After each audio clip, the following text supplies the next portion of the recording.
जय हिंद साथियों, स्वागत है आप सभी का एजुकेशन के एट 6 में। रुक करते हैं बिहार की तरफ। दोस्तों, बीपीएससी का कल 15 तारीख को एग्ज़ाम समाप्त हुआ, जो कि पीजीटी का एग्ज़ाम था।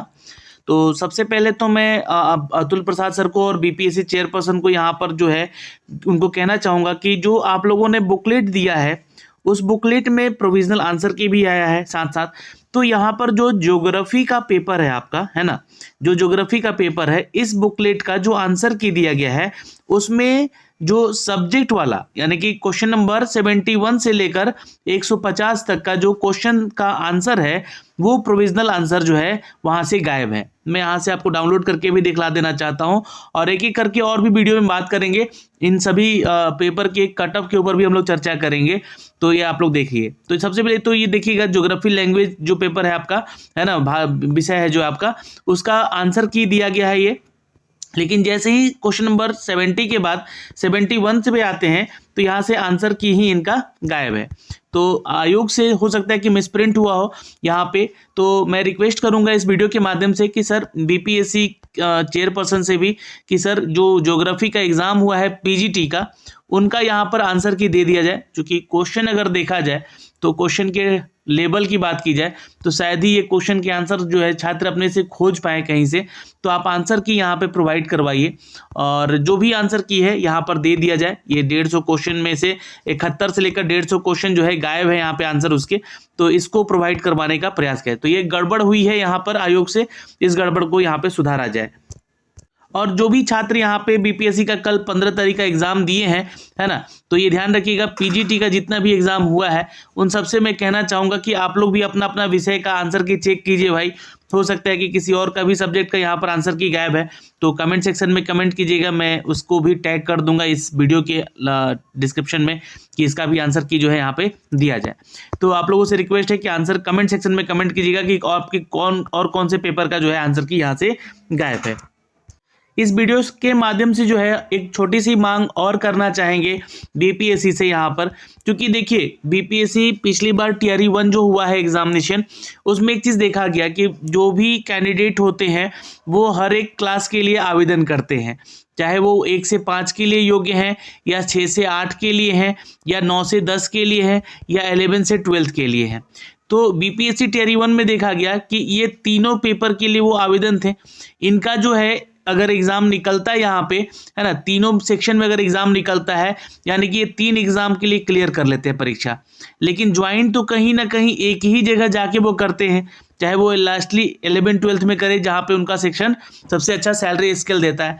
तो जब ये जो सेक्शन था 1 से 5 में और 9 से 10 में, ये जो सेक्शन के सीट थे यहाँ पे, इनके सीट खाली रह गए थे। अब यहाँ पे सीट खाली हो गई तो उस सीट को भरे जाने की जब बात की जाने लगी तो यहाँ पे जो है सप्लीमेंट्री रिजल्ट की बात की गई तो बहुत कम सीट निकाल कर दिया गया। जबकि ऐसे बहुत सारे छात्र थे यहाँ पे जिन्होंने 1 से ज़्यादा में सिलेक्शन हुआ था और उन्होंने ड्रॉप आउट किया था सीट को। तो इस बार एक छोटी सी मांग है इन्हीं सभी चीज़ों को ध्यान में रखते हुए कि बीपीएससी टीआरई 2 में एक अभ्यर्थी का एक रिजल्ट देना होगा, या फिर अगर रिजल्ट आप ज़्यादा भी दे रहे हैं तो एटलीस्ट रिजल्ट के अलावा यहाँ पे उनको ज्वाइनिंग जो है एक ही सीट पे कराया जाए। जो सीट खाली रह जा रही है यहाँ पे उस सीट को तुरंत भरिए, क्योंकि वो भरा कैसे जाएगा, आप काउंसलिंग में जो है ना, जब भी आप काउंसलिंग डॉक्यूमेंट वेरिफिकेशन के लिए बुलाते हैं तो वहाँ पे सीटों की संख्या से ज़्यादा छात्रों को बुलाइए, ताकि जो है वहाँ पे जो है जब काउंसलिंग के दौरान बहुत सारे लोग अपने डॉक्यूमेंट से किसी के कारण जो है बाहर हो जाते हैं, बहुत सारे लोग जो है डॉक्यूमेंट ना होने के चलते बाहर हो जाते हैं, तो और बहुत सारे लोग जो है यहाँ पर एक से ज़्यादा सीट पे अलॉटमेंट मिलता है उनको, जिसके चलते अन्य जो सीटें हैं वो खाली रह जाती हैं। तो ऐसी चीज़ों को देखा जाए, यहाँ पर ध्यान दिया जाए और यहाँ पर ये मांग हो रही है कि एक अभ्यर्थी का एक ही रिजल्ट यहाँ पे दिया जाए और इसके लिए पहले 11-12 का काउंसलिंग करवाया जाए। इसमें क्या होगा कि बहुत सारे लोग जैसे कि फाइनली जाके क्या होंगे कि 11-12 में ही वो सिलेक्ट करते हैं। अगर मान लीजिए 1 to 5 में भी उसका सिलेक्शन हो रखा है, 9 to 10 में भी हो रखा है, 6 to 8 में भी हो रखा है और 11-12 में भी हो रखा है, तो वो किसको ज्वाइन करेगा? छात्र प्रायोरिटी अपना 11-12 को देगा क्योंकि वहाँ पे सैलरी स्केल ज़्यादा है। तो वो क्या करेंगे कि पहले इसकी अगर काउंसलिंग हो जाती है तो उनमें अगर किसी को लगता है वहाँ पे ज्वाइनिंग हो गया, उनका मिल गया सीट, तो वहाँ पे ज्वाइन हो जाएंगे। फिर उसके बाद जो है 9 to 10 का कराया जाए, और फिर उसके बाद जो है क्लास 6 to 8 का कराया जाए, और लास्टली यहाँ पे जो है क्लास 1 to 5 का काउंसलिंग करवाया जाए। तो ये एक छोटी सी मांग है दोस्तों इस वीडियो के माध्यम से, और बीपीएससी चेयरपर्सन से भी रिक्वेस्ट करेंगे कि कुछ इस तरह का सिनारियो लेकर आइए, ताकि जो है यहाँ पे ज़्यादा से ज़्यादा सीटों पे जो है इस बार सिलेक्शन हो सके और ज़्यादा से ज़्यादा लोग सिलेक्ट हो सकें और उनको जॉब मिल सके। नहीं तो ये इस बार की तरह ही सीटें खाली रह जाएंगी, सप्लीमेंट्री रिजल्ट नहीं आएंगे। सप्लीमेंट्री रिजल्ट आएगा भी तो बहुत कम मात्रा में आएगा, जितना कि यहाँ पर सीट खाली रह गया। अगर 1,20,000 नियुक्ति की बात की जाए यहाँ पे, तो 1,20,000 में अगर अभी भी देखिएगा तो 20 से 22,000 ऐसे सीट है जो कि रिक्ति पड़ी हुई है। 97 लाख जो है यहाँ पर जो है 1000 जो है छात्रों ने यहाँ पे सिर्फ योगदान दिया है। तो 97,000 लोगों ने योगदान दिया, बाकी सीटें जो है लगभग 22,000 के आसपास या 23,000 के आसपास वो खाली रह गई हैं। सप्लीमेंट्री रिजल्ट में भी मात्र यहाँ पे 2200 लोगों को भरा गया। तो ऐसे में जो है यहाँ पे लगभग 10 से 20,000 सीटें अगर खाली रह जाएंगी तो अपने आप में एक बड़ा संख्या है। तो ये कारण अगर इस तरीके से अगर काउंसलिंग होती है, डॉक्यूमेंट वेरिफिकेशन होता है, तो यहाँ पे जो है मौके मिल सकते हैं छात्रों को। तो एक छोटी सी मांग है यहाँ से। अब बहुत सारे छात्र यहाँ पे बोल रहे हैं कि सर कट ऑफ के बारे में भी थोड़ा सा बताइए, जो कि कल जो है यहाँ पे 11th-12th का जो है एग्ज़ाम हुआ है, कैसा क्या कट ऑफ रहने वाला है, कितना सीट पे। तो देखिए अगर मैं एक एक करके सब विषयों के बारे में चर्चा करूँगा तो शायद यहाँ पर वीडियो बहुत ही ज़्यादा लंबा बन जाएगा। तो एक ओवरऑल जो मैं आपको कट ऑफ बता देना चाहता हूँ यहाँ पे, क्योंकि क्या है, इससे पहले थोड़ी सी हम चर्चा कर लेते हैं इनके परीक्षाओं को लेकर। जो परीक्षाएं हुई हैं कल यहाँ पे, उन परीक्षाओं की अगर हम चर्चा करें दोस्तों अपने अपने विषय को लेकर, तो हर एक विषय में जो क्वेश्चन का लेवल रहा है, जैसा कि छात्र बता रहे हैं कि ये मॉडरेट टू हाई लेवल रहा है।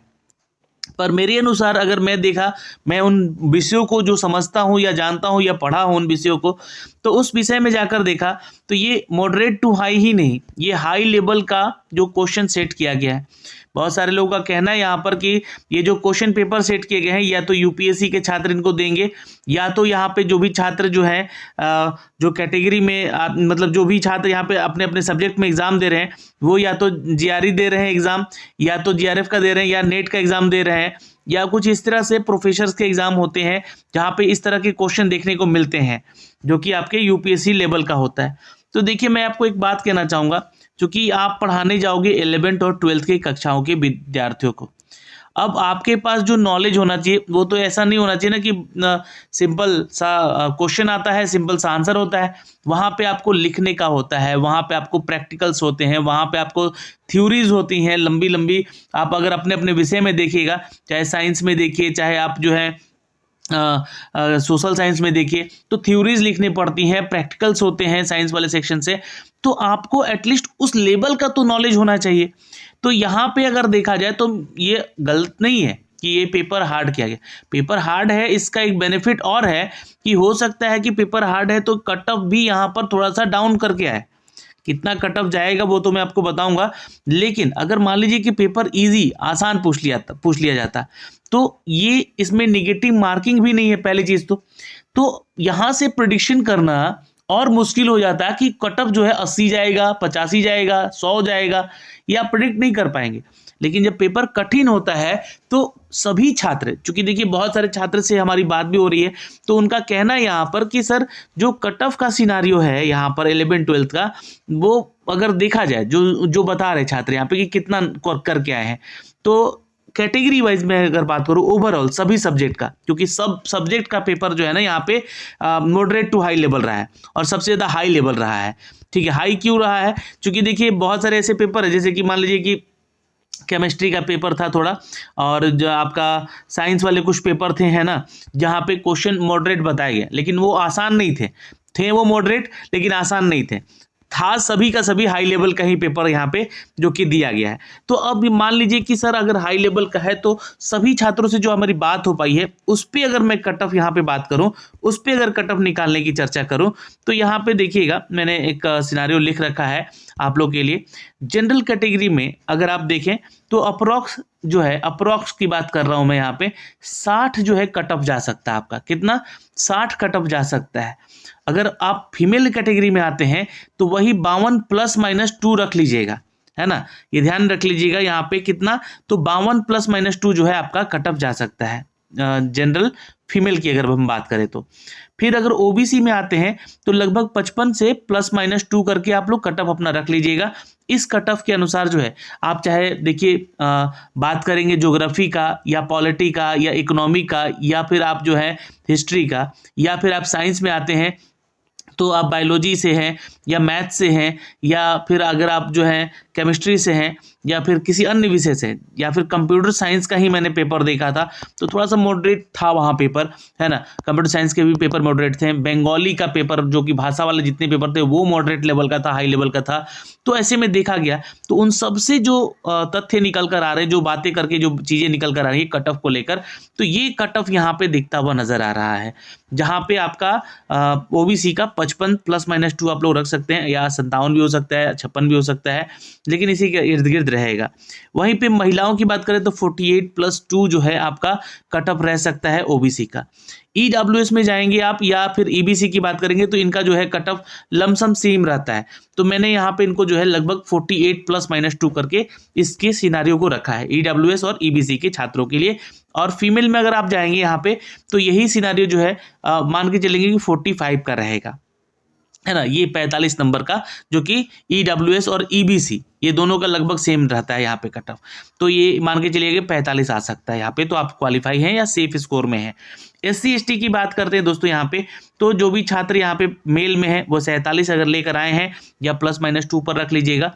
और जो महिलाएं जो है यहाँ पर 39 नंबर लेकर आई हैं, +- 2 नंबर का रख लीजिएगा, तो आप यहाँ पे सेफ स्कोर में आप माने जाएंगे। वहीं ST में अगर हम बात करें तो 48 +- 2 रख लीजिएगा, और 40 जो है आप महिला के लिए ST कैटेगरी में रख ले सकते हैं। तो इतना अगर आप स्कोर करके जाती हैं आती हैं तो आपका जो है थोड़ा स्कोर सेफ हम यहाँ पे समझते हैं। तो ये कट ऑफ सिनारियो था जो कि हमने आप तक साझा भी किया है इस चीज़ को लेकर।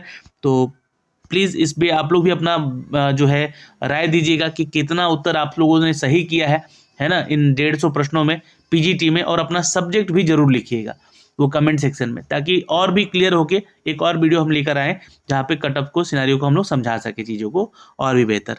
धन्यवाद।